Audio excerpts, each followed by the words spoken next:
On aura l'occasion d'en revenir parce qu'on a la Sûreté du Québec au bout du fil. Audrey-Anne Bilodeau, la porte-parole que vous connaissez bien, qui va nous entretenir un peu parce que là, la neige est tombée, le froid s'est invité et évidemment, il y a des pistes un peu partout au Québec pour des véhicules hors route, les motoneiges, les quads, entre autres, la cohabitation, comment ça marche, il y a des règles à suivre, elle est au bout du fil. Bonjour. Bonjour, M. Gendron. Bonjour, merci. Merci d'être avec nous. Alors, bon, là, la saison commence, il va y avoir de la pluie, ça va revenir. Réglons le dossier tout de suite. Il y a des règles à respecter pour ce genre de véhicule hors route-là. On ne peut pas se promener partout, là. Non, il y a des règles à respecter et je vous dirais surtout, il y a des mesures préventives à prendre. Oui, oui. Parce que oui, des fois, on peut se promener sur des terrains privés et ces temps-ci, ce qu'on voit beaucoup, c'est des gens sur les plans d'eau. Et bon, on le sait, l'état de la glace à certains endroits là, peut représenter un risque important. Donc, ce n'est pas conseillé, finalement, de s'aventurer hors des sentiers. Exactement. Bon. Et puis, évidemment, on pourrait aussi en parler avec la Société d'assurance automobile. Est-ce que ça doit être plaqué? Là, admettons, je décide d'embarquer sur une trail. La Sûreté du Québec fait de la surveillance, évidemment, pendant la saison, que ce soit en 4 roues ou en motoneige. Est-ce qu'il faut que je sois plaqué? Oui, il faut que votre motoneige soit immatriculé. OK. Si vous vous déplacez sur le chemin public pour vous rendre à votre sentier, exact. Bien évidemment, on le suggère de la mettre dans une remorque. Oui. Parce qu'il y a une certaine dérogation, mais c'est très court la distance là, à laquelle vous pouvez emprunter la bordure du chemin public, par exemple, pour aller mettre de l'essence. Et c'est pas nécessairement conseillé parce que vous vous mettez un petit peu à risque. Là. Évidemment, des fois, les automobilistes ne portent pas attention que vous êtes en bordure. Donc, l'idéal, c'est de vous déplacer avec une remorque jusqu'au sentier balisé.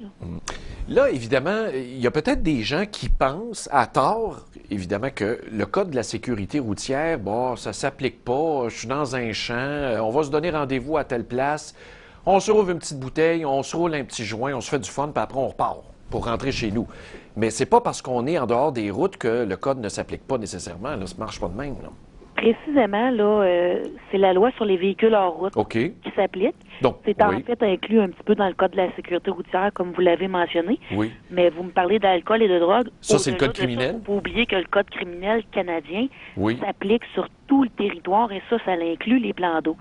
Et puis, une motoneige, c'est un véhicule à moteur. Exact. Donc, vous pourriez être intercepté et avoir les mêmes conséquences, c'est-à-dire suspension du permis de conduire, remisage du véhicule et tout ce qui vient avec, pour une conduite avec les capacités affaiblies d'une motoneige, que ce soit en ayant la capacité affaiblie par l'alcool ou une drogue. OK, puis c'est la même chose pour un 4 roues. Donc, même si c'est pas un véhicule au sens traditionnel du mot, là, le fait que ça soit muni par un moteur, toutes les lois s'appliquent. Exactement. Et plus, le code criminel s'applique pour tout véhicule à moteur. Okay. La même chose s'applique sur les bateaux, avec les bateaux sur les plans d'eau l'été, par exemple. Sans parler d'effectifs, là, bon, la saison commence, puis on s'ajuste, j'imagine, au fur et à mesure, mais les sentiers balisés, des associations de motoneigistes et tout ça, la Sûreté du Québec, on peut la rencontrer sur ces sentiers-là, j'imagine. Là. Oui, effectivement, on a des patrouilleurs qui sont spécialisés en quad et en motoneige, qui patrouillent les sentiers présentement. Et d'ailleurs, on est sur le point, là, vous nous devancez, M. Gendron, on est sur le point de lancer notre campagne, justement pour rappeler aux gens que nos patrouilleurs sont présents dans les sentiers, pour leur rappeler de respecter les lois et les panneaux en vigueur sur ces sentiers-là, et leur rappeler également certaines mesures, disons, préventives là, pour leur éviter des incidents. Ouais. Est-ce que vous faites des barrages, là? Évidemment, on parle au passé, là. Est-ce qu'il y a déjà eu des barrages comme des barrages routiers, mais de motoneige? Admettons sur le sentier, là, surprise, souffle dans ballon. Oui, ça peut être semblable, effectivement. Okay. Ce n'est pas que des contrôles pour l'alcool. Il y a également des contrôles pour vérifier si la personne détient, par exemple, là, les permis appropriés. Oui. Vous l'avez mentionné tout à l'heure, si la personne a immatriculé sa motoneige, si son casque est conforme, on le sait, ça peut permettre de sauver des vies. Et, comme je vous dis, parallèlement à la répression, ben, il y a le côté préventif. Donc, on fait des rappels là, aux gens. Entre autres, il y a des gens qui circulent la nuit. Eh bien, c'est vraiment pas conseillé. Et d'ailleurs, la loi sur les véhicules hors route dont on parlait mentionne qu'il est interdit de circuler dans les sentiers pour la grande majorité d'entre eux entre minuit et 6 heures. Ah, il y a un couvre-feu à peu près. C'est ça, à moins d'une signalisation contraire, ce qui est assez rare. Oui. Ça, des fois, les gens ne le savent pas. Ben non. Donc, c'est quelque chose qui est bon à savoir. Donc, on essaie de leur faire des petits rappels comme ça, d'éviter de partir seul, de prévoir une espèce de trousse de survie. qui peut contribuer là, à leur sauver la vie là, si jamais ils restaient pris. Oui, mais pourtant, à chaque année, c'est bien triste de voir ça. Vous parliez des plans d'eau, là. À chaque année, on va voir un skidoo, bang, qui va rentrer en dessous de la glace. Un autre qui a pris une curve trop vite, whoop, il revole d'un arbre, il est mort. C'est assez... Malheureusement, c'est devenu banal. C'est triste, hein? Oui, malheureusement, puis c'est un peu le but de répéter cette intervention-là à chaque année. Cette année, pour la saison de motoneige en cours, on a déjà 2 décès à ma connaissance, là, un sur la Côte-Nord et un dans les Monts-Valin. Dans les 2 cas, c'est des pertes de contrôle en motoneige et les gens ont heurté un objet inanimé, que ce soit un arbre ou un autre objet.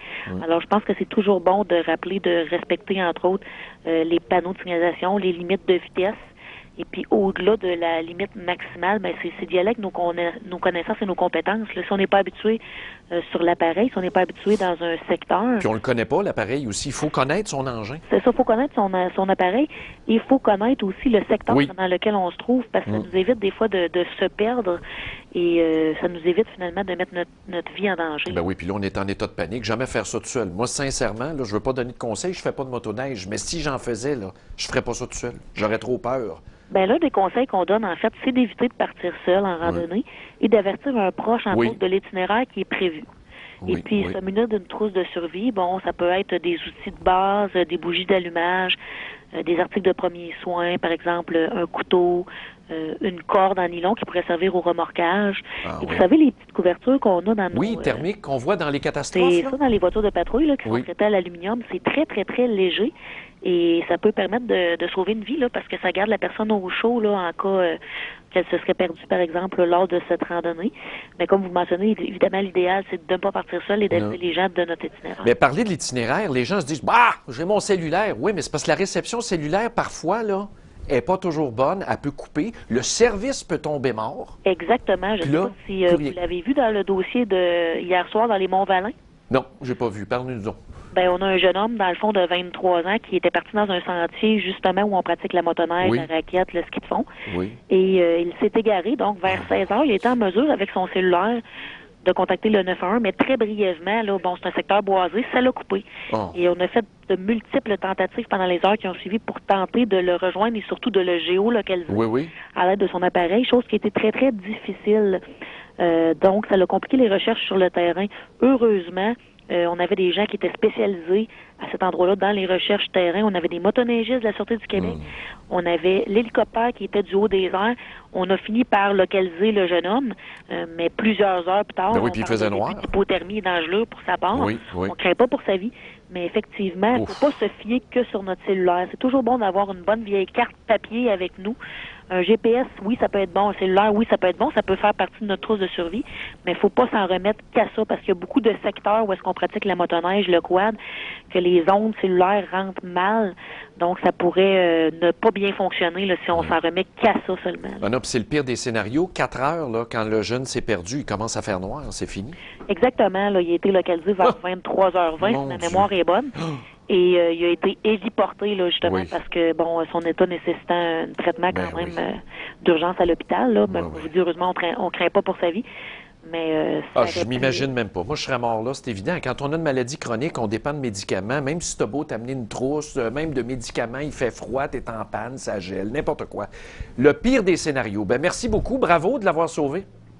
Ben, c'est le mérite revient à nos intervenants spécialisés, mais on va leur passer le message. Oui, bravo. Ben, merci beaucoup d'avoir été avec nous. Merci à vous, M. À la prochaine. Au revoir. OK, au revoir. Audrey-Anne Bilodeau, qui est agente d'information, porte-parole de la Sûreté du Québec. Vous voyez, là, moi, ma préoccupation première, là, si j'avais à partir, là, et vous l'avez peut-être déjà fait, moi, je fais pas de motoneige, mais c'est de jamais partir tout seul, là. L'état de panique. Tout se met à débouler, là. On ne sait plus ce qu'on est rendu. Ça doit être la vieillesse. Ça doit être parce que je suis rendu vieux. Hein? C'est tout ça, là? Mon oncle a peur.